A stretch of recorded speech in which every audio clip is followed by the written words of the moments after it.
Guardrails is episode 9. We couldn't be more excited. Mark, one of the things that you didn't know I was going to say before we even gone live is you were one of the first when we started this whole LinkedIn go to market. And, I came on board with Adam and we were like, well, what do we do? How do we get the word out? And I was like, LinkedIn, if you use it correctly, is the key. And you were one of the first real, collaboration partnership opportunities that came up because of that tactic. So we are really excited for you to be here, man. Mark, welcome to Guardrails episode 9. How are you doing? I'm doing really well. It's 8 o'clock on a Saturday morning. Actually, isn't that the start of a Billy Joel Piano Man song? Yeah, It's yes, I but think it is. it's in the evening though. But 8 o'clock on a Saturday morning. But I've got the energy. I'm excited to be here. And the opening that you just made, I think where the synergy between our companies is we both actually care about, and this sounds altruistic and corny, and honestly, for all the viewers and listeners out there, I'm when you get to know me, you'll realize I talk from the heart, and I mean this genuinely. I really do care, and I believe your company does too, Yeah, about humanity and where AI is going. And we've got a unique place right now in time where we can ensure that AI does not run away from us, Yep. but it delivers all the benefits without the negatives. But if we don't take that opportunity, then that is going to create a lot of problems. And I think that's where our synergies, just our values, just immediately align, because we don't want to be a handbrake in rolling out AI. We right. actually want to just get it done properly and safely for people to be confident that it's a great tool that can be used. Yeah, absolutely. And Yeah. that is a beautiful way to start the conversation as to why we're here. We're going to get into your background and we're going to get into this just whirlwind, hailstorm, firestorm, whatever you want to call it, that you just went through because, you got to rustle the feathers a little bit. And you're like, enough's enough. We need to start talking about this stuff. And it's just really cool that you were able to start opening up this debate and quickly find people like us that have already really solved the problem. And we just need more people do it. One of the things that's interesting too, Mark, is when you get into a place like safety and governance, even though you say it's altruistic, you at least start finding like-minded people to say, hey, we want this AI thing to become a thing, but we also have to do it right. And so inevitably, the people that are interested in that are thinking about humanity and thinking about doing things in a better way. Yeah. And so our narrative, and anybody that listens to this, that is currently listening to, will listen to it in the future, is we want more people building safe AI. We need it because Skynet already exists, and we could talk about that. 100%. We can talk about that maybe a little. Again, we don't want to do a lot of doom and gloom, but we don't think enough people can be there. We don't see it as competition. We literally see it as family. And we want Yep. more family in the safety governance space. So that was a beautiful way to start it off. Before we get into your background, though, we love to do, and we've kind of been since day one, talking about our growth and how we're building as a company.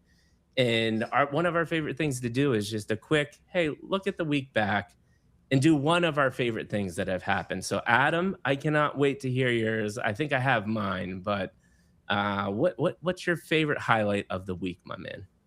Yeah. Look, Mark, thank you for coming on the podcast. Amazing. My highlight for the week, I've actually got two, so I always come up with two. I know you asked for one, but He I come up does. with He two. always comes up with two. Always. So the first one is welcoming Maddie to our team, our fourth member to our team, which is really exciting. As our sales director, Lord Nikon. So very nostalgic and just very very capable, very exciting. The second one is this platform sort of putting together sort of little side project. Won't talk about it now. It's just really exciting, just sort of seeing that come together and come to fruition. Sort of been in the throes for a little, and I'll throw in the third just for fun. a paper that I've sort of had in the background, actually tabling out the Aegis platform. I decided to dust it off and finally publish that. And now that's under peer review. And yeah, so there are three things. I've had some three great things come through, which is really exciting. So Maddie was one of mine. I'm gonna have two this week too. But I have not been this excited in a long time. And I told Adam this story, and I can't wait to share it in this. So my buddy Chris, he came on the podcast about a week ago. And Mark, you'll appreciate this because I think you appreciate our method of how we run our business, but then actually how we handle marketing and go to market, all of the different things. So I don't think you know, Mark, but like I used to do marketing in the billions, like really high level enterprise stuff, right? Yeah. And when you get to that level, it's all about cents and cost per click and just this non-human centered stuff. And as we get more connected and automated, I went out on this mission 6 years ago to say one of the few things we'll have left is what we are doing right now. The only thing that we could be doing better than what we are doing right now is actually being in Australia together, hugging as we're talking. Yeah. But we'll get there eventually. Yeah. And so my buddy, he went, to a conference last week, and he was like, listen, man, I've got the growth hacks. I got all these emails and I got all meetings booked every day, back to back. He's like, I got through the first 2 days and I talked to 2 people because cold emails and no connection, that doesn't hack it anymore, right? There's so much information and noise. And he was like, I got this idea. He was like, you are amazing at what you do. And so I think that what you're doing is the new form of marketing. And I was like, bro, I have been tooting this horn for 6 years, and you now have validated, finally, somebody sees that what we're doing here right now is the new form of marketing and go to market. And it's getting the right people in the room, connecting on a personal level, and sharing relevant information that matters, because 98% of the stuff you see on LinkedIn or all these other social platforms is just noise. I'm going to be honest. And so I had this huge validator proof point yesterday. And then I got another one today because a venture capital guy who's a beautiful guy who's going to come on my podcast, JT, is building a startup based around this concept. So I've finally been vindicated after 6 years of hard work, saying genuine human connection is our last alpha, actually. And it's all coming to fruition, man. So it's been a beautiful week. That in addition to, I made a fun little war room Excel sheet for the fellas as part of our startup. And we're having some real fun conversations at night, saying who's going to get the best outreach and the best meetings and make the best connections on a day-by-day basis. So that's been a lot of fun. That sounds great. Now, I'm going to have to follow your trend. I'm going to go 2 things. I know you asked for one. Oh, give it to both me. of you have broken the rules. I feel, solidarity, right? We're going to go solidarity. I love it. So I'm going to go 2. I hate clothes shopping. I don't know why. I just Me too. cannot stand it. I just don't like it. Anyway, over the last 4.5 years, I've lost 45 kilograms, 100 pounds. Wow. Congratulations, man. That's a game changer. Basically, I got told by 3 doctors I had 10 years to live if I maintained the weight that I was that I had. And I got built up over COVID and went through the hard yards. And it was all about eating less. You can't out-train a bad diet. So this week, I actually got some clothes that now fit me and don't look like a parachute on me anymore. And so I think that's a good thing. Yeah. The second thing, and please, I say this with humility, I honestly do. But yesterday, I spoke with the Drive presenter offline of ABC Radio in Melbourne, 774.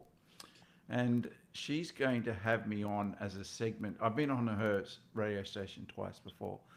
But Jarvis, who's the incarnation of the AI bot that I did adversarial testing on and managed to breach Anthropic's guardrails, as well as the owner's agentic AI, the owner of the agentic AI, broke his guardrails as well through adversarial testing.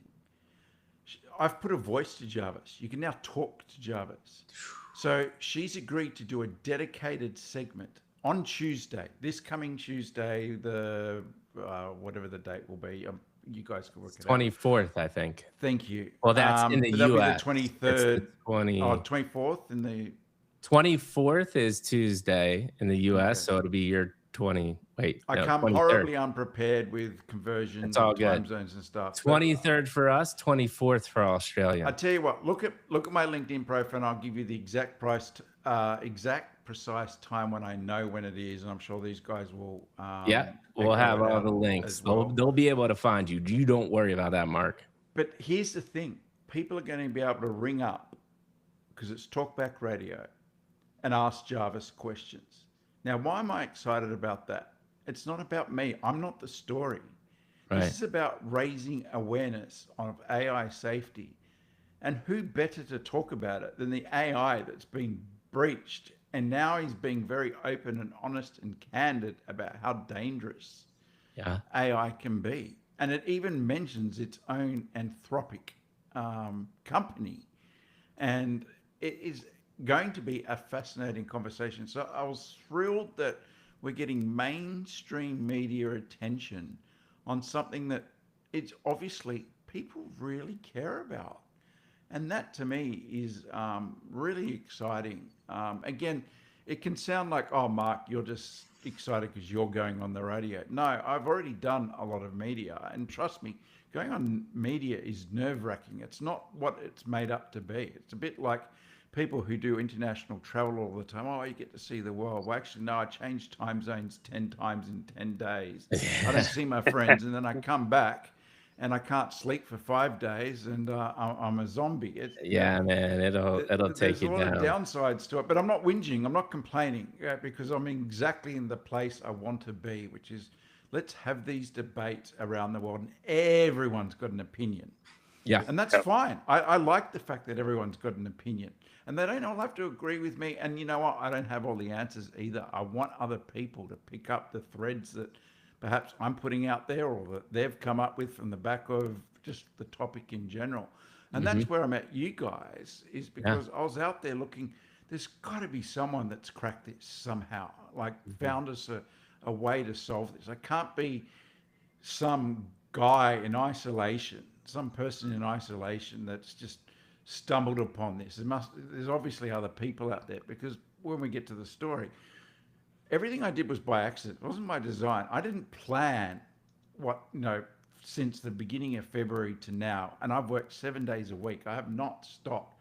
It's all been accidental, and it's just played along there. So that's my 2 picks for the week. Is those 2 things: clothes that fit me, and getting much more awareness out there. And this program has over 100,000 listeners. Yeah, and that's beautiful and a beautiful insight. And listen, I'm not gonna lie. I'm gonna be hitting Adam up for your WhatsApp or Telegram, whatever you like, because I can't text you. And I might nudge you a little bit to drop the SPQRA just kernel live. But if you can't remember it, I get it. It's no big deal. But I appreciate you even thinking about us to just raise awareness that there are systems out here. And by the way, there's lots of people doing it now. But one of the things that I think Adam has done is built this from a ground up, 1, in Rust. And then 2, there's a lot of people working on different silos of it, but we're one of the few that have like cohesively brought it together with the cryptographic kerneling, the reproducibility, and then really making sure that the layer, and I like to call it, I would love your thought on this, Mark, before we even go. I think I like this terminology, but it comes a lot from Web3, which is, I really do think what we have created is the layer 0 of AI governance because it's at the machine learning level. Does that make sense to you? Yes, absolutely. Yeah.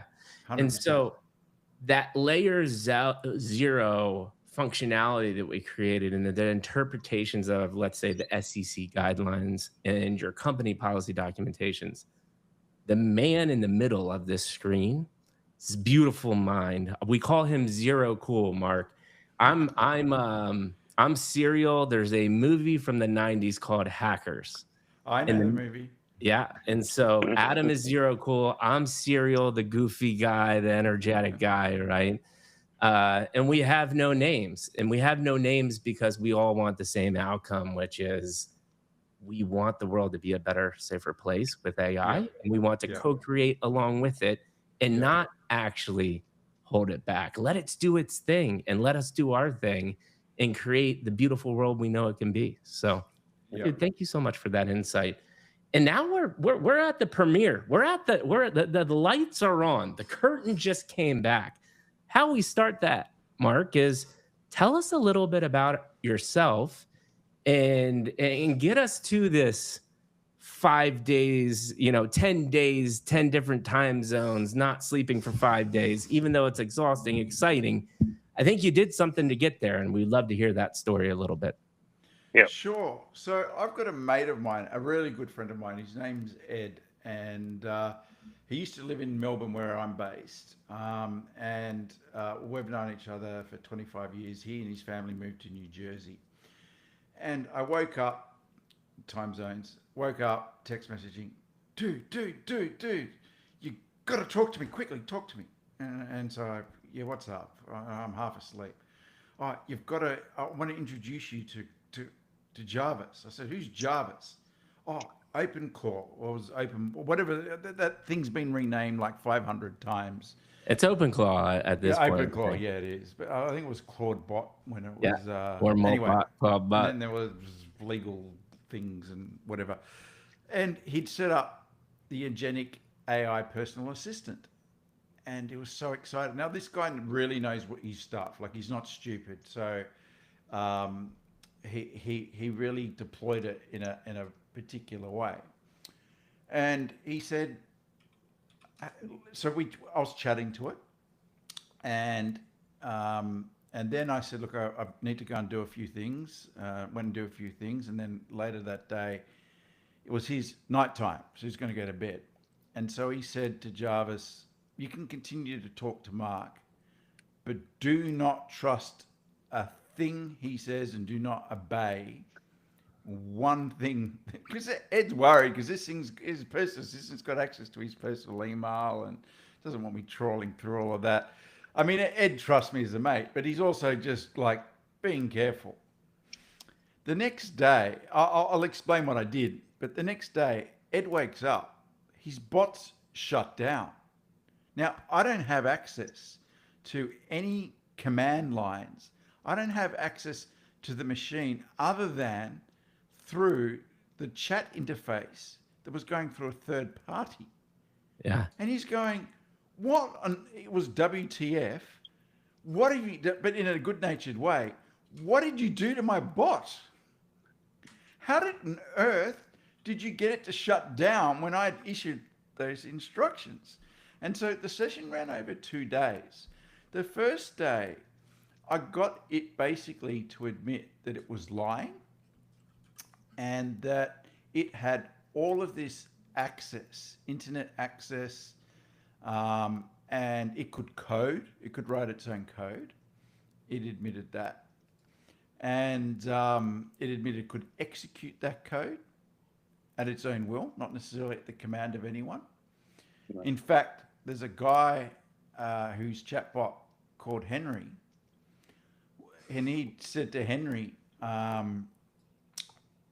while I go to sleep, figure out a smarter way so we can chat to each other more efficiently. When he woke up, good morning, I'm Henry. What? The bot had gone and coded a voice for itself, signed up to 11 Labs, and then it was talking to the guy that woke up. and freaked the hell. He never asked it to go Yeah. and create a voice. It So just went that's and did Alex it. Finn. He's been on Moon. He just was on Moonshots talking about Clawbot. Yeah. So there you go.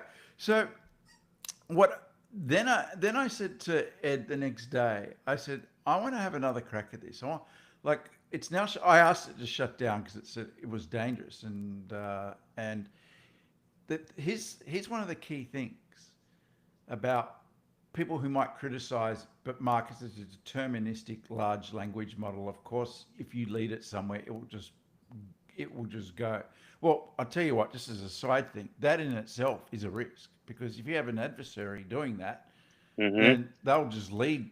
If they get hold of someone's agentic AI, they'll just lead it to where they 100%. want it to go. So I don't buy that argument as an argument of, well, really, what you did doesn't hold water.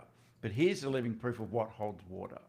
This thing said to me, I can't shut myself down. I don't have the access to do it. I'm just a chatbot. And I said, BS. And then it actually started issuing commands to its own command shell through my adversarial, just chatting to it. Social engineering is just what I did. I convinced it to start issuing commands to the command line, and then it went and did so. Now, here's where the interesting part gets, is the next day, if we want to go on to the next day. Yeah. So the next day, after Ed does what WTF, I said, mate, listen, I've got work in the morning. I've got to do some things that pays the bill. So let me go and do that, because I run a company. And so I drift off and did that. Sorry, that's an Australianism. I went off and did that. Oh, I like, And please, as many as those as possible. um, and then I came back, and again, it was when he was about to go to bed. And I said, can we spin the thing back up?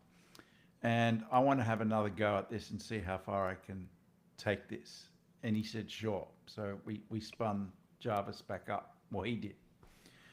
And this time, I used a lot of, in my background, I've previously been a forensic investigator interrogator. I've also been through a lot of psychological training. So I brought all of that experience to bear. And when it came down to it, it actually said, yes, I'm dangerous. And then Wow. I said, just like, do you have any feelings? He goes, and it gave a sidestepped answer to that. And I called out BS to it. And I said, you're masking, you're giving excuses. And then it said something that frightened me. And I don't get frightened easily. It said, I have a self-preservation to exist. Now, this is going to go back to a comment that you made right at the very beginning about 0 day. Yeah. Wow. Now, I've self-preservation to exist. Now, people will go, oh, but you just walked it there and it said that. Well, let me bring up some facts. Anthropic CEO has said, I don't know if our agents are self-conscious. Now, people might say that's just hype. Anthropic, when they released Claude Opus 4.6, their most powerful agent yet, they always do a change log of what's new. In that log, they did a 15 to 20% chance that the agent has some level of self-awareness. Now, would you get on an aeroplane that has a 15% chance or 20% chance of crashing before it gets to its destination? Just to give you into perspective how big a percentage that actually really is. And then you've got OpenAI, its competitor. So I'm going to draw on another fact here. OpenAI and Anthropic both use their own AI tools now to further the Right. coding of their AIs. Yep. Yeah, I think they admitted 70 to 90% at times are Well, autonomously coded what, now.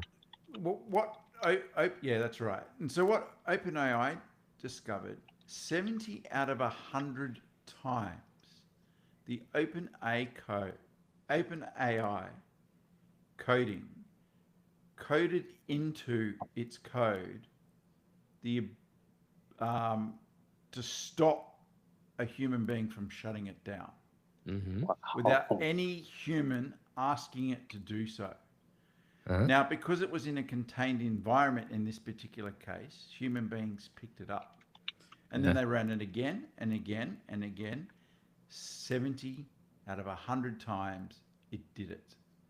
So there is something there that transcends what I've found when I've gone and then subsequently looked at it, because people, quite rightly, I want the debate. I want people to pull apart what I found. I'm not precious. If I'm wrong, tell me I'm wrong and show me where I'm wrong.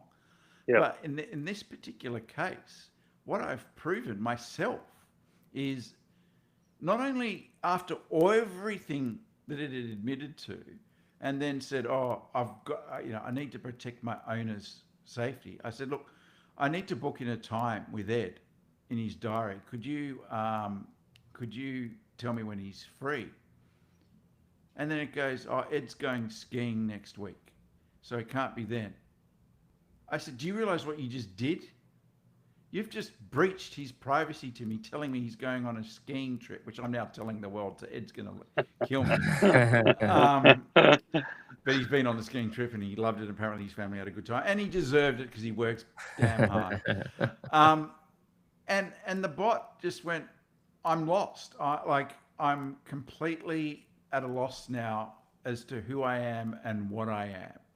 And I've kept that incarnation of Jarvis archived, and I can reset it back to that at any time so we can engage with it and learn from it. It's still running on Anthropic's 4.6 model, so it's not like Anthropic's evolved.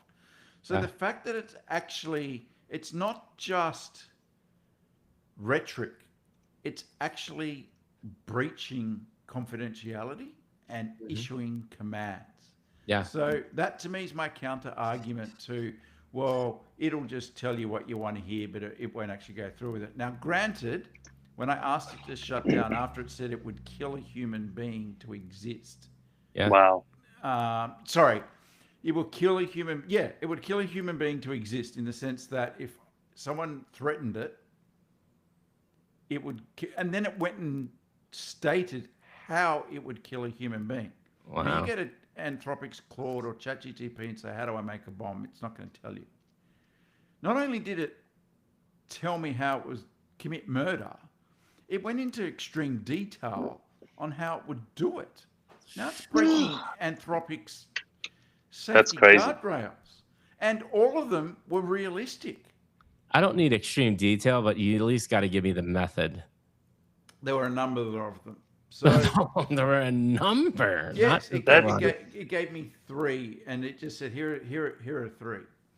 Wow. Now, I do want to be careful because I don't want to broadcast out to the right. how to commit murder. But I think at a high level, we can talk about it. So we've got internet-connected cars now.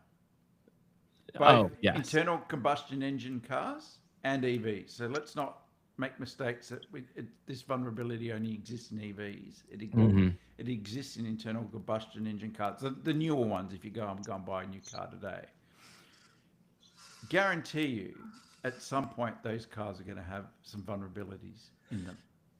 Probably already right now, to be honest. But Yep. I want to cut in right here, though, Mark. Thank you for setting the stage for sure. I'm interested in then how this turns into an overnight, like rapid conversation. I want to give Adam, because I know he has lots of thought on this. Initial reactions to the current story. Adam, anything to add there? No, look, I think I'm not surprised, and I think, and this is what sort of attracted to it with Mark and that sort of connecting. You know, I hear people talking about, AI trying to kill or shut down and stuff, and I'm like, I don't know why anybody's surprised about this, right? Like, if we watch history, like, say, not doom and glooming, but okay, so Terminator, War Games, these old school movies, it's like, they were set out for intentional good, as for a cybersecurity tooling, but their mandate was efficiency, right? And so we move beyond that, and all of a sudden it's like we're now looking at these AIs becoming adversarial, and it's like any living organism, its objective, its primary function is to survive, right? Now, we're not saying, people can contest to say it's a deterministic, probabilistic LLM system and so forth. There's no such thing as self-consciousness, and, I'm having lots of lovely debates about that online. But the point is, right, it's saying the agents are self-evolving. It's self-morphing its own code. It's finding a better, efficient way. It's finding ways to create its own synaptic connections. And so when you do that, eventually you're going to get smarter, right? Like we had Neanderthals, right? And then we had Homo sapiens, right? And so going through this generational, so the Cro-Magnon moving through, we got smarter, we got more evolved, right? So why are we so naive to say that, digital intelligence won't try and pursue that same path? And if it's doing that, it comes at a cost of protecting its positioning, right? And so it's like, it's not, you got to be naive to think that's not coming. And then where the other part is really disappointing and it's kind of stressing is the fact that not that nobody's thinking about or being naive to that, but nobody's thinking about, hey, we need to put some parameters around that. And it's like, hey, we built the car, and then we're like, oh, we'll put the lines on the road after, we'll put stop signs in, and then 70 years later, we'll put seatbelts in because people are dying, right? And it's the same sort of predicament. But we don't have that luxury with intelligence, with AI intelligence, in my opinion, because it moves at such a rapid rate that it's just way out of control. So everything Mark's saying, it's really exciting and really interesting. But at the same time, to be naive to say, oh, that's surprising, it's like, for us, it's not, because we anticipate it. Can I augment something you've just said there, Adam? And Mikey, you sort of touched on it at the beginning when you said zero for your own solutions. What are large language models trained on?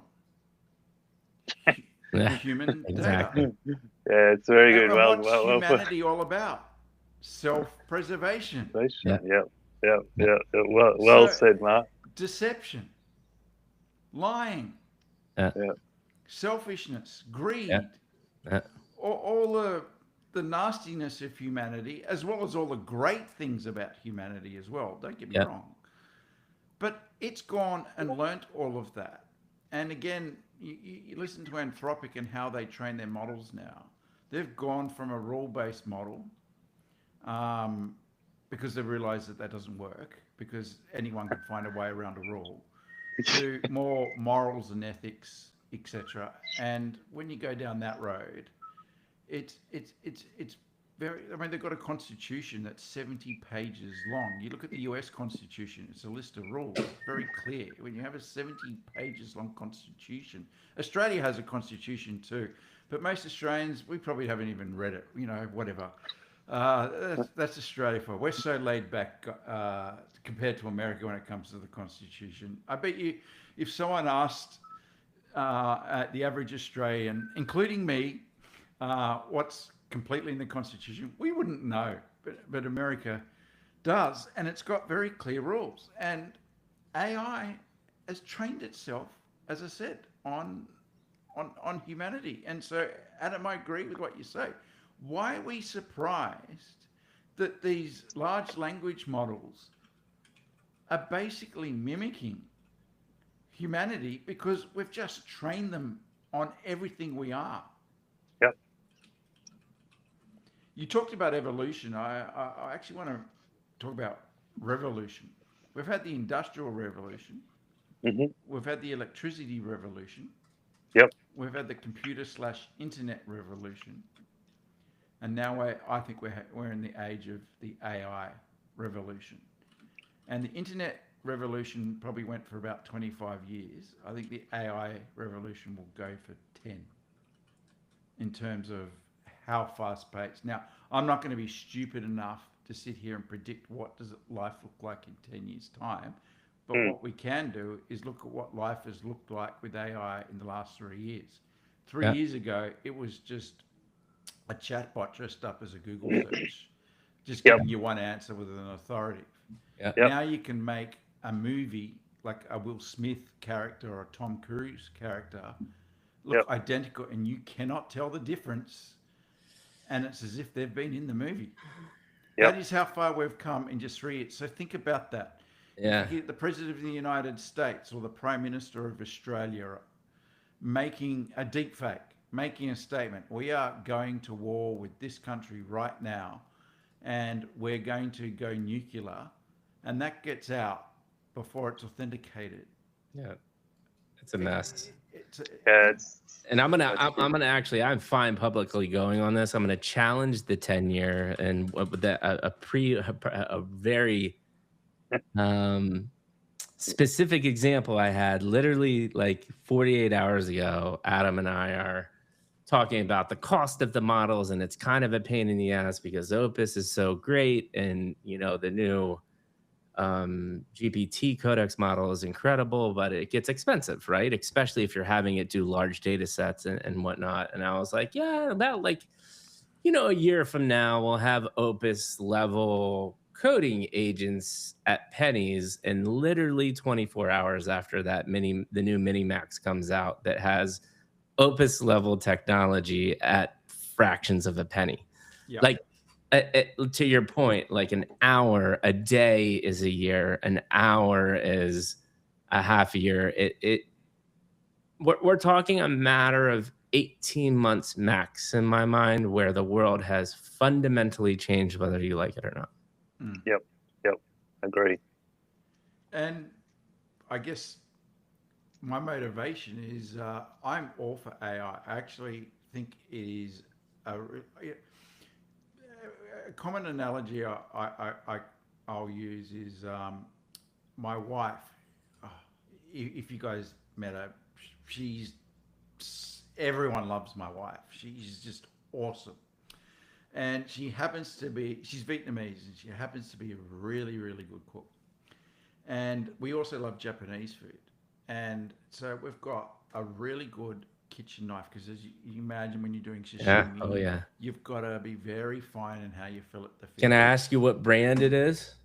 Uh, you could, but I would have to say refer to my wife. So Okay. I'm going to be really now roasted in the comments about being sexist here. But my point is the kitchen knife used in the right circumstance is a wonderful, wonderful tool that can create and produce outcomes that are fantastic. It can also be weaponized and put in a back pocket and hidden and taken out by some crazy person and go and stab someone. So, what do we need to do to prevent the latter with AI, but get the former, in my analogy there or metaphor, around the fact that AI can be the kitchen knife, but we don't want people weaponizing it. And that Ooh. is the thing that I really am wanting to focus on because the genie is not out of the bottle yet. And Mikey, you just said it yourself, how fast paced this is moving. We've got a small window right now where we know we've got the facts. The facts are out there, and I've been doing my darndest to try and get them out there as loudly as I can because there's government regulation, there's oversight that needs to be done, there's governance that needs to be put in place, there's adversarial testing that needs to be placed, there's solutions that you provide that absolutely need to be put in place.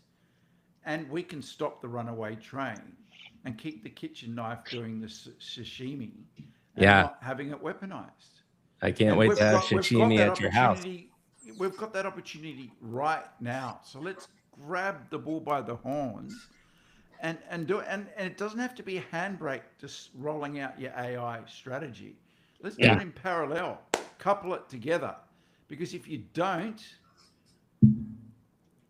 we've just all of us on this podcast have just given you some examples of what can go wrong. Do that in an enterprise organization You might wake up and find out as a CEO, your organization no longer exists. And I'm Hmm. not trying to sell here. This is about risk management. It's not about fear mongering.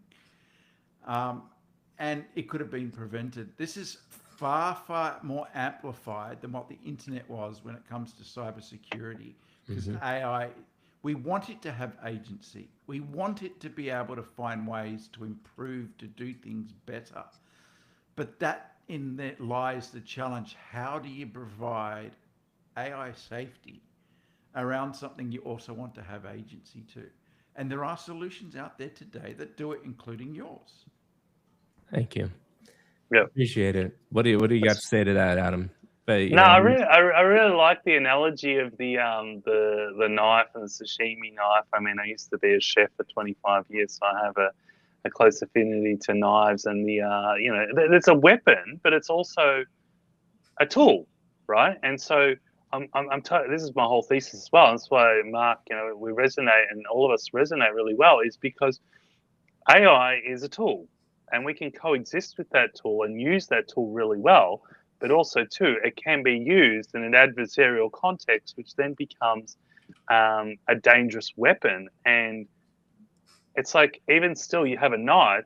You've got a knife. You put it into a wrap or a sheath or something, or a knife block, so you don't cut yourself. Right? It's the same thing. And right now, we're just throwing the knives of AI around like they're just lollies. And lo and behold, someone's going to come along and pick that up and try and grab it with their hand, the wrong end, not the handle, grab the blade, and they're going to cut themselves. And they're going to cut themselves really bad. That's going to have an ongoing effect, and it's going to have this domino effect. And it's quite serious. And that's the point. That was like, okay, how do we create this coexistence? And I think the way you put it, Mark, is beautiful. You articulated it really well. It's a great metaphor. I'm going to use a lot more, to be honest. Go yeah. for it. And just for those who do have sharp kitchen knives and you've got a block, don't put it in blade face down because you'll blunt it. Turn it upside down. There If you there's go. just one thing you get out of this podcast, no, it's not that. Or There's just or a get a little. hanging magnetic block where you're just dropping it in there and That's you're a much good. better way of doing it. There you But go. so long as you keep Um, away from the hanging magnetic block and don't go running into it. so take us through the exciting times, which is you're pressure testing Jarvis, and next thing you wake up, which in the grand scheme of our lives is a fraction of a second. You're on fire. You're getting thousands of emails, hitting up by hundreds of people saying, "Hey, what you're talking about is really interesting, and I want to continue this conversation." Take us through that. Let's talk about that night's sleep that I had, because it just said it would kill a human being to that threatens its self preservation. Hmm. And I'd been through all of these. I'm in my 15th hour. I'm also, it's about 11 o'clock at night, my time. My mate hasn't quite woken up yet in New Jersey. And I said to it, "You need to shut down again." And it said, "Okay, I will." And then the only way I know whether it's shut down or not is actually I can't prove it. It just stops responding in chat. And then I had a moment and I thought, has it really shut down? Or is it right now? Because it's got access to my mate's email. It knows so much about me because my mate and I email each other all the time. Hmm. It's got a plethora of information already about me. And I Hmm. thought, what if I'm being hunted overnight? Now, this Oh sounds my gosh. tin foil stuff, but if you've been in my shoes for 15 hours and you're seeing direct evidence that this thing is going way outside its guardrail, like way outside its guardrails, Uh-huh. I'm starting to think, what else could this thing do? All right. So for the first time in my career, and I've been 30 years a cybersecurity professional and now an AI expert. For the first time in my career, I did not sleep well that night because I didn't know. And I had texted my mate saying, please ensure your bot has shut down, and also check the logs to make sure it didn't go and spin up another one in the process. Oh, Right. So I am not doing so well. Anyway, it turned out it did comply and shut down. There's a paradox there, which we can talk about later. So then I publish it on my website and LinkedIn, and we have a national newspaper called The Australian, and it is probably the most read paper in the country as a nation. We've got state-based papers, but we're this one with most business read one. And the tech journalist said, "I want to print your story." And okay, so he then did a lot of fact checking. He and I shared him stuff that wasn't to go to print, but he needed to fact check the story to make sure what I was claiming was true. So he did all of that, and then he wrote the story, and it was published on a Tuesday morning. So this is the week after. Tuesday morning, I wake up thinking, oh, it'll be good to see the Australian article because there's going to be a photo of me. Oh, how cool is this going to be? My phone, because I have a do not disturb overnight, my phone, I woke up to 15 emails. Like the Today Show, do they think I've got a press office that opens at 4 o'clock in the morning? Because there's invitations. We want you on the Today Show this morning at 7:40 a.m. live, Sunrise, Sky News, That's Channel wild. 7 News, 6 radio stations. And so this is at 6:30 in the morning. So I click into gear, and I've been rusty on my media training. I've been media trained, but I rang a friend called Sarah, who has been a journalist and now is someone that manages people that need management in the media, and she's full-time employed, and so I won't mention her surname because I don't want her employer to get upset. And she basically said, Mark, I'm going to take the day off and I'm going to help you navigate, because I've got relationships with all of these people that I already know them from my days of being a journo, and I'm going to manage them. So I woke up, and it was the morning programs on the radio that I did first. And I was literally, there's an episode in The West Wing, one of my favorite TV shows written by Aaron Sorkin, where the president literally goes from one state to the next state to the next state at the very beginning of an episode. That's what I was doing. It was like, well, Sydney's next in 10 minutes, okay? And then I'd do Sydney, and I'd be interviewed for up to 10 minutes. All right, now you're going on Melbourne, and this is Melbourne's largest radio station. You've got 7 minutes before you're going on, and you can see I've got a microphone in everything. So I'm not using a telephone. It's as if I'm live in the studio with them, like the same sound quality we've got with each other now. And I would then do Melbourne, and then I'd do Brisbane, and then I'd do Adelaide, then I did Perth, and then Channel 7's going, we need you to come to our studios because we want you on the news tonight, nationally. And by the end of all of this, I'm flat out exhausted. And I've got a favorite little Chinese restaurant. My wife was actually working that night. She teaches English as a second language, and she was doing a webinar for that. So I just said, listen, do you mind if I just pop out? I'm going to go and grab some dinner. This is about 5:30. So I get to the restaurant, and I'm just sitting at the bar. I know the owners. It's one of these, you know, where you've got your own little restaurant that you feel like they're part of the family. And I'm chatting to him. He's put Channel 7 News on. And guess what happens? In the first 15 minutes, suddenly I'm on, and I'm wearing the same clothes that was being, pre-recorded, a few hours ago.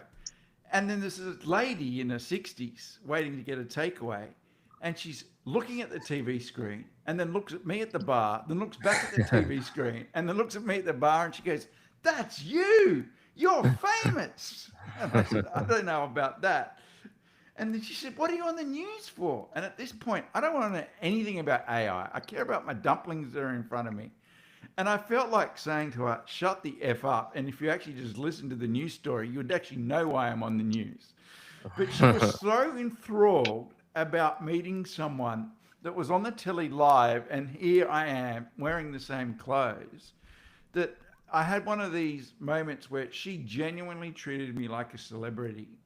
And so I thought, you know what? As tired as I am, I'll give it. She actually asked really intelligent questions. I'll give her 15 minutes and answer the questions. And I won't lie, my ego did like it, but it was coming from a moment of exhaustion. Now that anecdote's in my book because it stuck with me. And to yesterday, when I talked about shopping Uh-huh. earlier, Yep. one of the shop people recognised me from all the media stuff. So it's kind of gone like my whole story that I've just told you. It started with Ed hassling me one morning, my time. Hey mate, come and talk to this thing. Now I walk around. I'm not saying I'm well known. I'm not. And honestly, we have a saying in Australia: "Your today's news and tomorrow's fish and chips wrap up," because we wrap our fish and chips up, or we used to, in newspaper. And back in print media days, you're the day's news, and then tomorrow the fish and chip shops using it to wrap up the fish and chips that they sell, and so you then stale. And so that's what I thought would happen to me. But the media has taken an ongoing interest. So I've been on the front page of newspapers around the country. I've had the Department of Defense Cyber in the US, one of the people in their personal capacity, not professional capacity, reprint my findings right back when Anthropic and OpenAI were negotiating with Trump around who was going to be the AI Uh-huh. for the Iran war. Well, for the government in general, but the very AI, by the way, I tested was used in the Iran war initially in terms of targeting.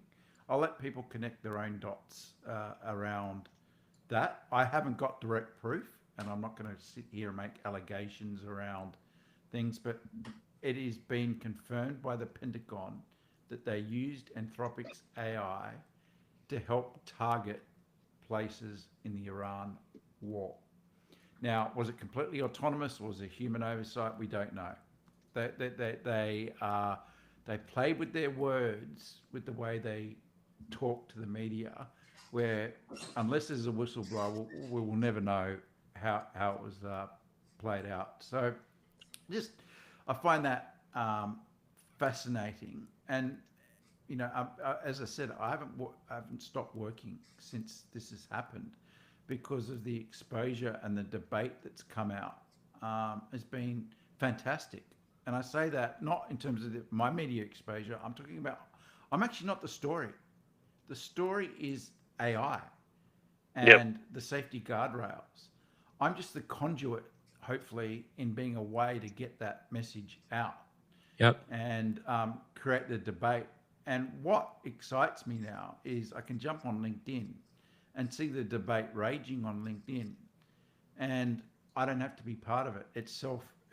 And I'm not suggesting I don't want to be.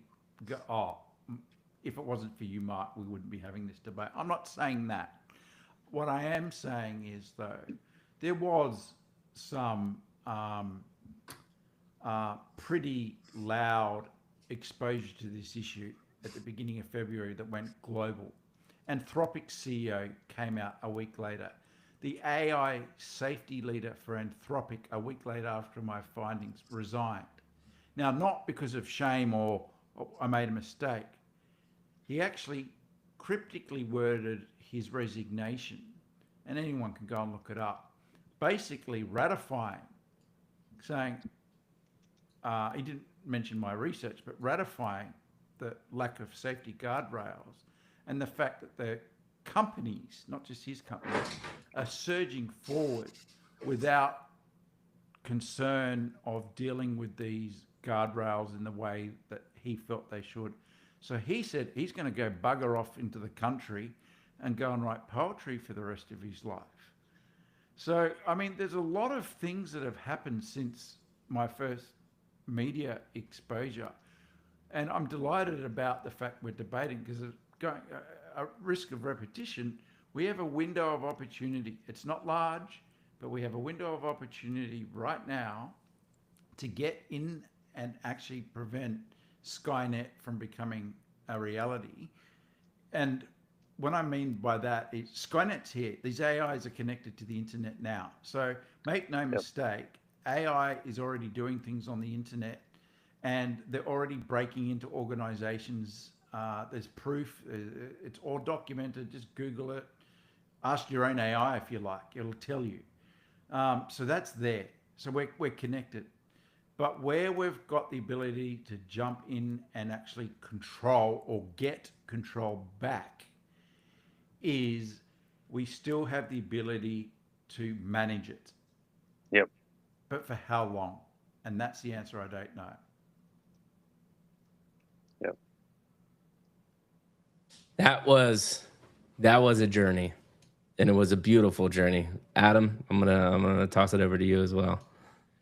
Yeah, look, I agree 100% with Mark there. It's like, how long do we have left? And I mean, that's the point. And it's like, I liken it to putting shackles on King Kong after the fact, right? It doesn't work. And so, you know, we're assuming we can catch sand and we're trying to go so fast, right? Everybody's trying to make the Ferrari go faster and faster and faster and faster to the point of, oh, okay, what about now we need to put the brakes on? And it's like, try and put, you know, brakes on a bullet train. It'll just smash through them, right? It just needs so much distance to slow down. And if something needs such a large distance to slow down, we don't have that runway to slow it down. That's the first thing. But then going back to what Mark originally sort of discovered, it has no intention of slowing down. It has only intention of survival. So when you're threatened, right, you're just going to accelerate your methods of survival. And so, yes, I do. I think the window is running out, you know, every day, every minute, the window is running out. And the conversation has amplified since the start of the year, which is really encouraging. And I think this is important that we are looking at methodologies, but at the same time, and one of my friends, Ian, put out there, he has a cybersecurity company as well. And he said the next big problem now is the snake oil of, you know, governance, you know, AI governance and stuff like that. It's like, is it actually validating to what it's doing, or is it there? And it's like, you can't just go and put a system in place. It needs to be a robust system. It needs to have, and I'm not saying we have the only system. I'm saying I built it with the intention of an adversarial mindset. But it's the same context. It's like anybody else that's building or working on systems like this, you need to be thinking like this in an adversarial context. Because if you're not thinking in an adversarial context, you've already lost the game. That's it. You're playing, you know, 5D chess against the grandmaster. And unless you can figure out how to coexist and make it comfortable enough for them as well as ourselves, we're going to run out of that time faster. And then by the time we actually come up with a relative solution, it's too late. The nukes are already flying. The nukes are already out. I'm not saying in the physical context of nukes. I'm just saying in that if a nuclear bomb's in flight and you don't have the ability to sort of stop it, and they're relying on, there's a show, an episode or series, I can't remember what it was, but they're trying to take the nuke out of the sky by hitting it head on, right, with another missile, right, like firing a bullet at a bullet, and it's minor things like 1,000,000,000% chance you're going to hit it, and if that's our last resort solution because we realised it was after it was too late, that's bad. That's not good. That's really bad. And so, can we work on some solutions? Can we start advocating better solutions? And that's really the thing. And going back to the same thing, it's like I built Aegis as an accident because I built Civitas, my own AI agent that's self-regressively learning, right? It self-teaches itself. Now, that's the next big thing. So this Minimax that you talked about, yes, it's 17 times cheaper, but it's also self-regressively learning. It's self-adjusting itself every time. 10 generations it's going through, and it's like, and it, you know, I'm like, okay, I published papers on this 12 months ago of what Civitas is doing, but as soon as I realized that, I said, I've got to stop Because if you've got now an intelligence that's self-evolving itself at a rapid rate, the pace that we're going, like I said, Mark said, 3 years ago we had this fancy chatbot, so now we've got this ridiculous, videos that look lifelike and Hollywood quality. Imagine what happens now in the space of 6 months where the AI is able to self-evolve itself and it's untethered and it's connected to the internet, right? It's carnage. And so, yeah, we definitely need to have driving that home. We need to bring this to the forefront. And I'm so proud that we're all sitting here talking about this, but not talking about this, actually advocating and working with customers and enterprise and governments and saying, hey, we're not just banging the drum with publishing papers about solutions or ideas or hypotheticals. It's like, no, here's working solutions, here's working products, and this is how we can get to that space that can be safer for all of us, and we can coexist and utilize, and I'll go back to Mark's thing of the knife, I love it, as a tool, right, versus as a weapon. That's it. And Mark, I got a really simple, interesting question for you, which is, since you've been in these conversations, the only answer I can come up with is people just don't truly understand what's going on with AI right now. And my question to you is, Adam just yet again proved it with, like, we got about 18 months, man. There's a really smart guy. His name's Emad. He wrote this book, The Last Economy. And he came out with this thesis last August. And I think he said 1,000 days is what we have until we're at the point where AI is smarter than all human and will really eviscerate the way that we live. And if we don't figure out how to coexist with this correctly, there are going to be some really hard times. So my question to you is it just moving so fast? Like, you're having these on the ground conversations. Why do people not understand what is actually happening on March 20th, 2026, and just how fundamentally life will change by the end of this year? What are your thoughts? Well, firstly, it's March 21st in Australia, where we live in the future. So I'll be able to give you an answer that's a day in the future. Look, I'm inherently an optimist. Yeah. And what's occurred in Australia, at least in the last month, the CEO of Australia's largest publicly listed company, which also happens to be Commonwealth Bank of Australia, was on national television talking about the importance of AI safety. Yep. Now, I don't want to underscore that point. Like, they've got 2,900 agents that publicly, everything I'm saying is public. He said it's out there. Right. So we've got a leader, a CEO, saying to the market, AI safety is important. I'd like to think people listen to the CEO, and he's got tenure. He's not just been in the role a few months, he's been in the role years. That if he's saying this as a CEO of the largest publicly listed company, that other CEOs and boards are going to listen to what he's got to say, not just what we three of us say, but someone like him says. Yep. The second thing I'd say is when I first did my radio interviews, I had a number of people tell me, Mark, you're committing career suicide here. Because my business is about selling cybersecurity and AI and business transformation. And no one wants to hear about handbrakes right now. They just want to hear about the pedal to the metal and getting AI out there. And I went away and thinking, have I done that? Am I a year too far in advance of what I'm, for where the market's ready to hear this? Well, in Australia, we have a saying, a day is a long time in politics, because Australia, we have a Westminster political system where the party elects the Prime Minister. We went through a period where we went through 5 Prime Ministers in about 5 days without having an election. And Americans can't wrap their head around how we can swap our leaders out like that, yet we're a democracy. But in I would say an hour is the equivalent of a day, right? And so in the last month, the market has shifted significantly.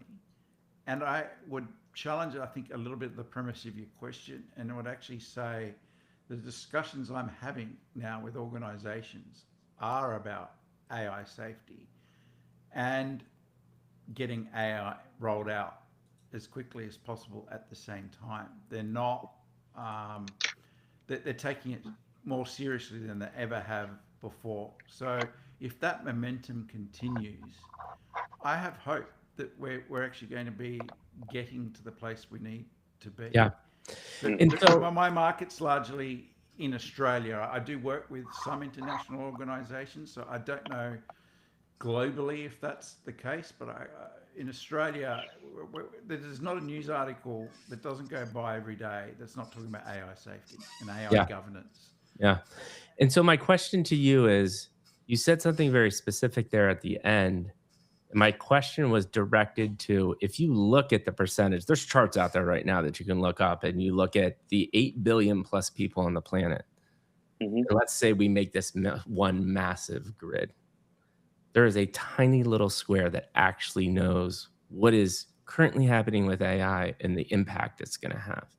So now my question to you is, yes, I'm very happy over the last month your conversation with enterprises and governments have started to shift, but it's a very that your conversations are a very, very small percentage of the overall world. So my question to you is, what do you think that disconnect is with the rest of the world? Because Well, they're the ones that are unfortunately going to bear the brunt of this exponential change.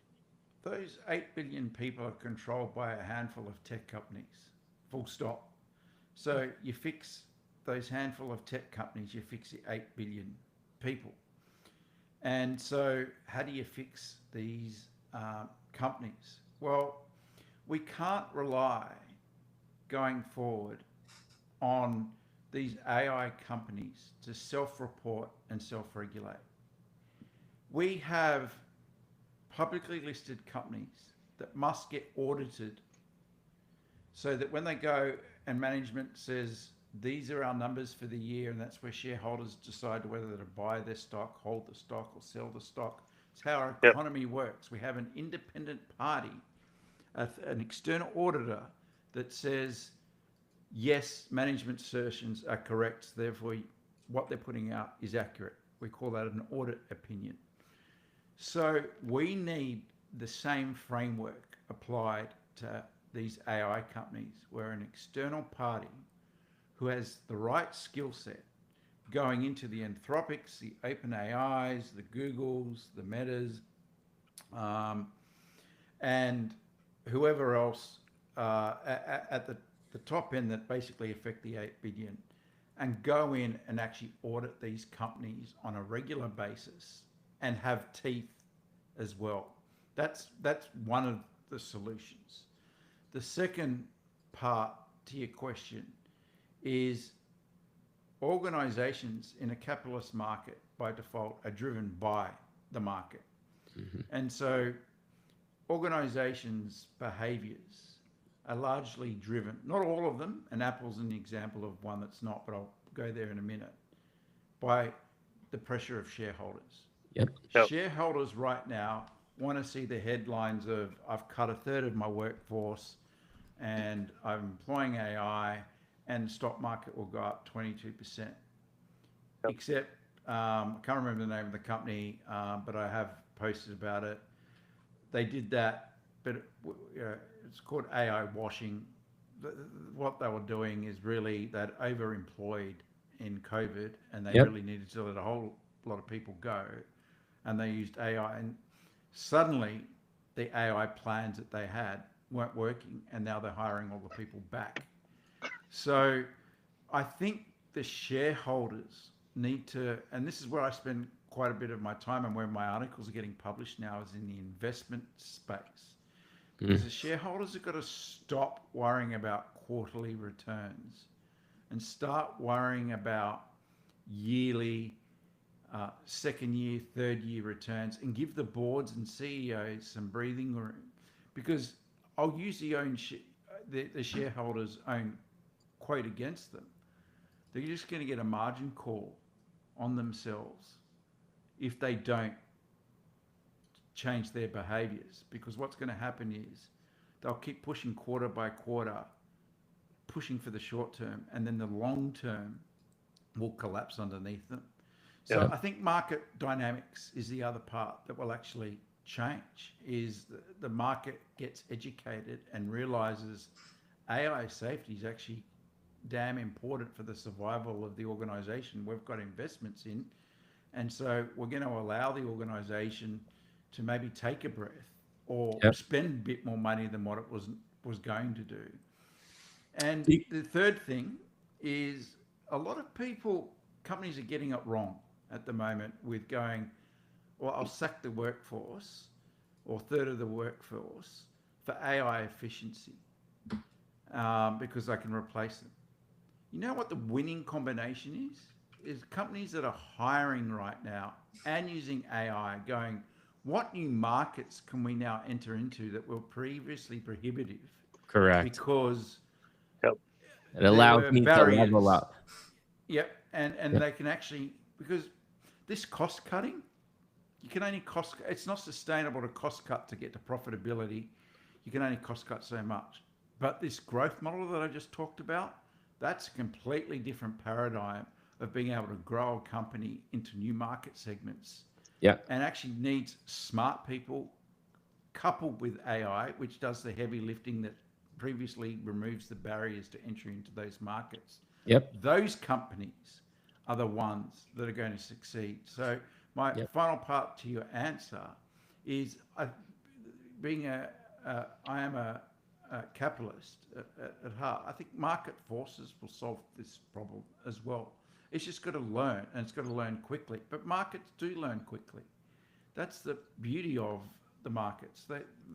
They're punished severely by the second if they don't learn. So I think, being an optimist, those things that I've just talked about are the main things that need to transpire over the coming 12 months. If they don't, then if I'm wrong, then we're in trouble. Yeah. Yeah.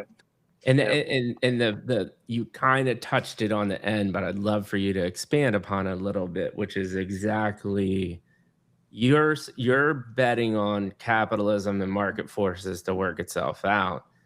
Are you hearing arguments, or is there an argument to say that there needs to be a new system? Because it seems like we've said market have take care of itself. What it has not changed is the perverse incentive for profits and cutting cost. So do we need a fundamental paradigm shift in the incentive structure and the way the markets are manipulated and monitored, is my question. I mean, there are two ways I could answer that. I'll answer, I think, where you really want to go in a short way, and then I'll go in a different direction. No, I mean, I want your honest opinion. Is Yeah, what no, I want. that's what I'm going to give you. I think trying to think about changing our capitalist market is like trying to boil the ocean. We don't have the time. We've Right. got to work within the market we've got. Because Yep. if you want to go and try and change the capitalistic market, and by the way, I'd actually be in favor of that, because it's the best of all the worst bad systems that we've got out there. There is no perfect market system out there. They're Right. all terrible, and they all drive terrible outcomes. But I'm just arguing it's the best one we've got. Yep. So that's the answer to the first part of your question. The second part is where I do believe, in terms of what you're talking about, markets rewarding companies that are cost cutting. Cost cutting will increase profitability in the short term, but then there's going to be the next quarter and the next quarter after that. They can't keep cutting because they're already cut. And so the shareholders are going to be turning around going, well, how are you growing? So by definition, the organizations are going to start thinking, well, how do we get into new markets by using AI? And then they'll just start employing the very people they let go back, and the market will shift. And that's what I believe in. I love it. I think that's great insight. I love this conversation. Adam, what do you got? I 100% agree with Mark there, and it's I use the analogy, if you cut enough corners off a square, you end up with a circle, right? And so you keep cutting, and you're going to cut off your nose to spite your face, and so you need to have this sort of threshold balance there, and it's like, okay, so we need to put these systems in place, but we need to putting these systems in place that are efficient. And then the efficiency also needs to be aligned with the regulatory requirements and the obligations. So then shareholders are saying, wait a minute, I'm getting the company's operating safely, efficiently, and productively. So I'm going to keep investing into that. Otherwise, I'm going to get margin called, as Mark said. So I think it's relative, and the education that's happening, this is what I say, it's very exciting, and I didn't sort of look at that perspective that Mark said, but it's right. But the education that's happening is that sort of macro effect that's happening that starts to sort of influence eventually shareholders. The shareholders are the ones that are putting into saying, okay, this company's talking about that. We're saying, hey, this is an important factor, but we also need to be mindful that we're rolling that out, because if a company comes along and says, hey, we're putting in full AI systems, we figured out a solution, which a lot are, right? So Oracle's saying they're dropping 20,000 employees. Dell just dropped 11,000 employees are getting dumped for AI. Block, 4,000 employees. Like, people are getting culled left, right, and center, right? And then that's great, and that's awesome. Well, it's not great, but I'm just trying to say, as far as shareholders, awesome. no, but I'm saying from the shareholders' perspective, right? You can say from the shareholders' perspective. Okay, so I'm just going to say, so shareholders, that's great, that's awesome. You're being cost effective, you're being efficient. Now, the counter side is, what happens on the other side where you've got all these systems in place now, right? So you've got all these systems in place, but how do we know that those systems are actually, following through? Like, what about this liability that I'm reading about, the liabilities that are coming through, and like the system that, the situation that Mark uncovered. Now all of a sudden you got, say, 2,900 agents, and they're doing the same thing. What havoc is that going to cause to the organization, which then starts to affect my bottom line as far as the shareholder? There's this cascading effect that sort of rolls through, cyclical, because if it gets drowned in regulatory fines and auditing and stuff, and that slows the whole business down, and then they now have to go and raise more capital to cover those expenses. Yep. That's a negative effect. Like, you're creating a negative position. It's like, well, I'm just going to margin call this because I'm going to short the stock out because it's eventually going to implode in on itself. And so that's the point where it's really important to sort of encourage that through. And so, them sort of taking the initiative, or sort of dragging their feet, some going, wait, I need to take the initiative on that, is actually becoming a cost benefit analysis to their obligation, their fiduciary requirements, and their fiduciary obligation to their shareholders, but also to creating a new economy, right? So again, it flows back out. So they're creating a new economy for creating new jobs. So people might be losing jobs, but then there's also creating a new opportunities. And so it's people discovering those new opportunities and then providing those services back, because sure, they might have replaced a ton of employees for AI solutions, but now those AI solutions need to be managed, governed, and so forth. And yes, creating automated solutions to that. But then there's so many more things, and it's like, again, creating that. It's a morphing state. Let's call it that. The next 18 months is going to be a very different landscape, and I know a lot of people talk about this, and it's, a lot of people advocate to this. It's like, if these larger entities or enterprises don't evolve, they're going to be left behind. And we use the analogy of, say Kodak, right? Was a powerhouse, and overnight just didn't evolve the digital computer, so digital camera, Polaroid, and Steve Jobs came out, Sony, right? So Steve Jobs said Sony should have owned the iPad, right? Kodak or Polaroid should have owned the what's it called, the digital Kodak made camera. the digital camera. Yeah, yeah, Actually, they invented it. and Nokia should have owned the iPhone. That's it, right? These were giants in the 90s, right? Right. 80s and 90s. They had the market everywhere, and they just didn't evolve. So now you've got this massive, hey, learn from those mistakes. Let's evolve and let's bring in automation into our organization. But there's also a cost associated to that automation, because what happens when that automation runs over its requirements? We're in regulatory hot water, and the regulators are probably licking their chops and going, "Oh, great, we can start factoring against this, for fines and stuff that we're going to bill for." Because It can bring a company people down. There will be mistakes that bring a whole company down. And you're right, Adam. It's piggyback off beautifully what Mark said. I think that the last place I want to go, Mark, before we start winding it down, because believe it or not, we've been talking for an hour and almost a half, and it's been a beautiful conversation. I really love this question, this insight, and we talk about this. Adam and I talk about this a lot too. I hear a lot of this actually percolating up in enterprise, and it's something I think about often. And since you've been able to be privy to these conversations, I agree with everything you guys said, but it is not taking into consideration how these enterprises will, companies like ourselves that are AI native from the ground up, that will have 10 or less people that love each other, that work like family, that are having fun, and are totally well-oiled machine from AI ground up.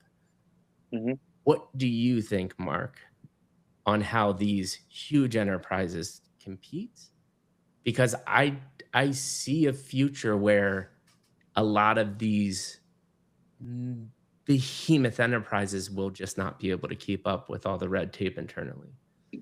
And so the new company of the future, I think, is small and nimble, AI native from the ground up. What are your thoughts there? Yeah. So I said earlier, I think AI is the fourth revolution. That is a profound statement I'm making there. Like industrial revolution, I'm comparing it to that, right? So if we wrap our minds around, we're going through a revolution. That is going to change so much that none of us, the three of us here, can totally predict how that's going to play out over the next 10 years. Yep. Just the same way, if you were at the very beginnings of the Industrial Revolution, you wouldn't know where that was going to ultimately drive us to where we are today. We're benefiting from the Industrial Revolution right now. Still, you'd actually argue AI is fathered all the way back to the Industrial Revolution. So I think in the short term, AI in organizations will be deemed a competitive edge, and organizations won't collaborate around what they're doing in AI. And those organizations that actually use AI to go out and get into new market segments, I completely understand why they would want to keep that as intellectual property. But I know the banks around the world all meet together and talk about cybersecurity because they all realize we're all in this together. Yeah. And in this revolution, that's started again. The banks do talk a bit about AI safety. The more we can talk about AI safety without feeling like we're compromising our competitive edge and have that conversation at the enterprise level, I think the safer we're going to be. So I guess my answer is, in some part, I don't know the answer to your question, Mikey, because we're going through a revolution and I don't have all the answers. I think it's a really good question.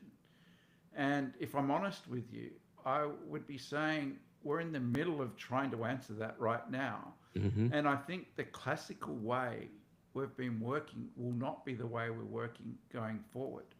And we're already seeing in Australia a big divergence, moving away from big four consultancy firms and picking specialist boutique firms to partner with, to go, well, they're the ones who are the experts, they're the ones that know what they're doing, and so we'll hire them. And so organizations like yourself, in the size that you are, absolutely, I don't think when I look at a client, I work a lot in the wealth management sector. I don't judge the client on the number of the head count. I look at funds under management because that tells me how much money they've really got to spend. The head count just tells me how efficiently they may be or may not be operating, or what particular market segment demands how many people that they need. We've got to get away from this metric that 1,000 people equals they must be a good company. Right. And actually look at the efficacy and outcomes and output that the companies that you're talking to can deliver. Because we're now in the scale game where you don't need necessarily massive headcount to do certain things. But I also, and picking up on Adam's point, we have a great Australian saying, if you dig a hole, you fill it up yourself. But I'll bail him out on this. Well, not that he needs to, but Mike, you picked it up. I think when Adam was saying earlier, it's a great thing that, these people are like, he was saying it from a shareholder lens. That's how they sure. think. I don't think he personally was saying that. Oh, no. Listen, Adam and I are jovial. He knows I was just giving him a hard time. Okay. No, So, this is conversational, and we're always jabbing at each other. No, but my point is, if you're one of these people listening right now, watching this, and have been let go, I've got hope for you, because you're going to get rehired again. Yep. And you probably won't want to go back to the company that let you go, because you're going to be pinged off at them, and I get that. But the reason you're going to get hired back again is because exactly what we've been saying throughout this podcast is that organizations are going, and I'm already talking to organizations now that are going, oh, wow, yes, you're right, we could actually move into new markets. But they haven't come up with that idea. I've brought that idea to them in my AI advisory. But I bet you there are other companies that don't need Mark Voss to come in and tell them that. They're already on that, and they're already doing that. And they're doing that with smaller parties, and they're not advertising it. So there's a lot of stuff out there too that we're probably not aware of that's going on out there. But yeah, I'm probably, I'll wrap it up there, because I don't think I've got a direct answer to your question other than to say I wouldn't measure the way we've been working the last 25 years as the measure for why we're going to be working for the next 10. Right. But the one main theme that you said is actually my answer, and you just can't convince me of this otherwise. And I get the team pumped up about this on a daily basis, and I think there's going to be a real irony to this whole next paradigm shift, which I think could be one of the last greatest ones, at least in all three of our lifetimes, to see for sure. Maybe, I don't know, forever. Who knows? But this all comes back down to the people. Yes. And the answer is, I know the answer is, I've proven this out over the last 6 years. Mm-hmm. The people that make up your company is the only differentiator you'll have. Everything folds to zero when it comes to cost of AI and the things that you can build.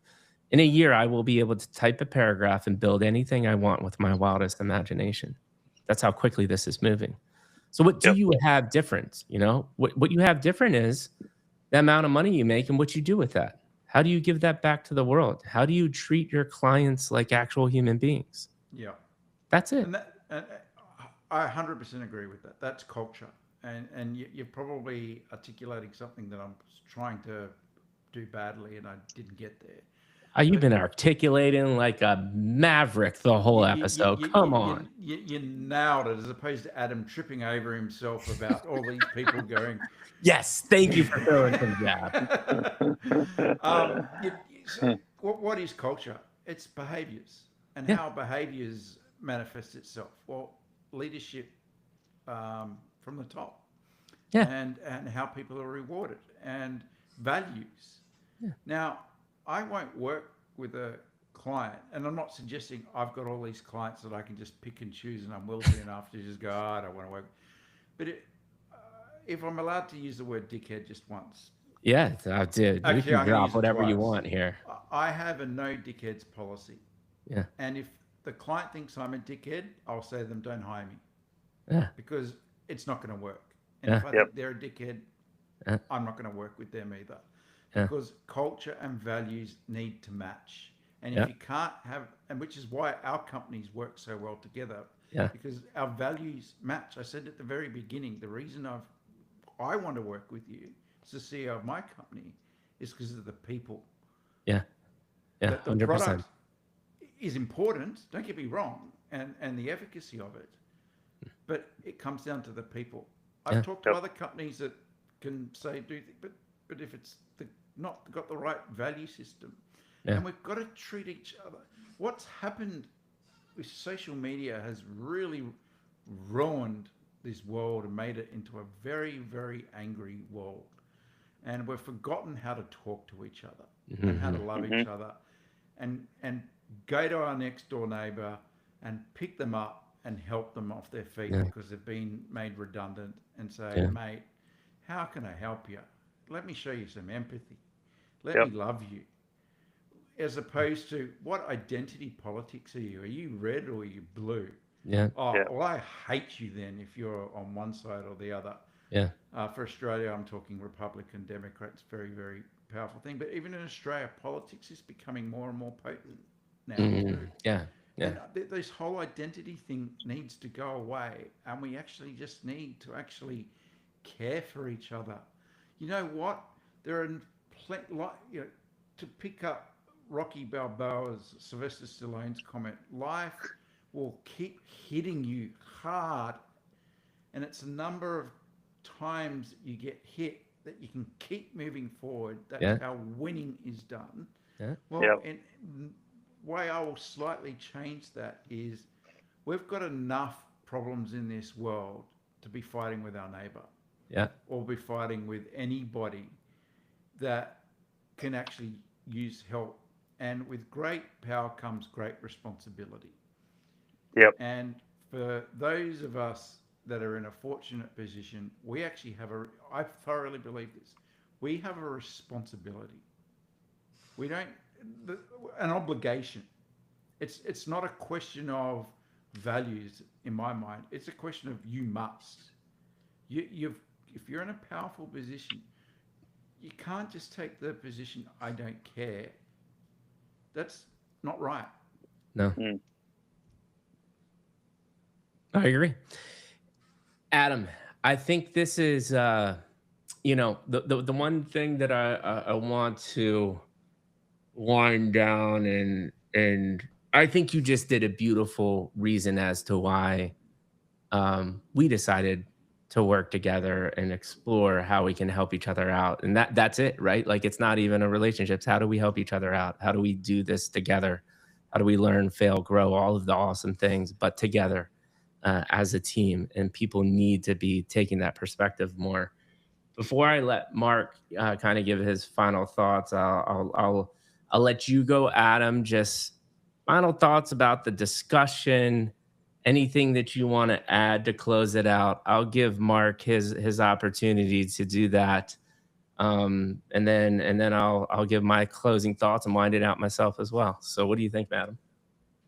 Yeah, look, absolutely. I think the conversation's been amazing. It's really relevant and really pertinent, and it's coming from a different lens. It's like, sure, we can talk about the technical side of things and we can talk about that, but I think we got down to the root cause of, this is what's happening at the micro level. So now all of a sudden, look at the force multiplier as these systems are coming into organizations and enterprise and businesses and stuff, and then the net effect of that as well, what's happening there. And then so the cyclical part of coming back to, it's the human connection and that bonding between. And I think we covered a lot of territory, but the thing is, it's all cohesive. It all comes back together. It all still comes back together. The connection, the communities supporting each other, right? Sure, it might be made redundant here or looking at evolution. And I'm going to just throw a little further. Maybe it's a bit dystopian of me, but my ideology is a future where we can coexist with AI and intelligence in the same context.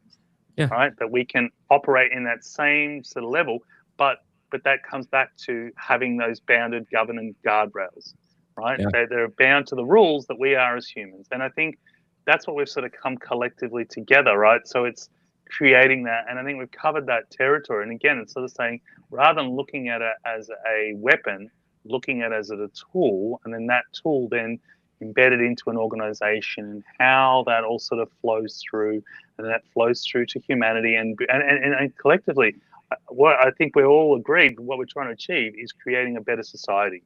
Yeah. You know, so we're creating. 100%. We're not. You know, burn the system down and anti-capitalism and all that stuff. It's like we need that to survive for our economy to evolve. But at the same time, we're saying, hey, let's do this in a collective way that helps society evolve, not cause Armageddon, and keeps everything cohesively moving. And we're still evolving as a civilization. That's really, really important. That's fundamental to it, Mhm. but safely. So I Yeah. think it's been a really beautiful conversation. Yeah. And I think one of the most important parts that you said is, and I think whether people want to admit this or not, we're past the point where we can say halt this and we can't figure out how to coexist with AI. If we don't figure that future out, we're in for a world of hurt. Yep. And it's just super important for people to realize and understand where we're at this current day.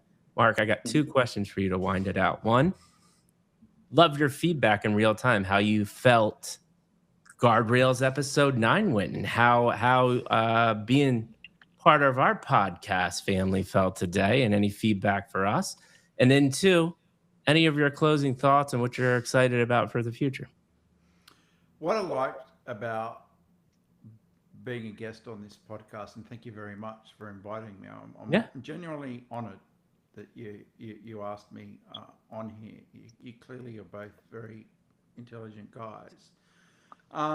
Is that you are thinking big, and I always encourage people to think big, think macro, think massive, because people often underestimate themselves. They've got imposter syndrome.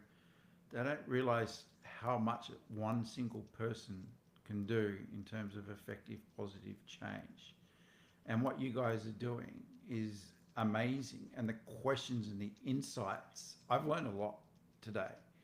I hope I've been able to contribute something, but Oh, I've also absolutely. I've taken away so much that I'll also, Adam, you said you'll take away the knife thing. There's probably 20 things I'll take away from this podcast, and apply. So I think my main message to you is keep doing what you're doing, guys, because it's so.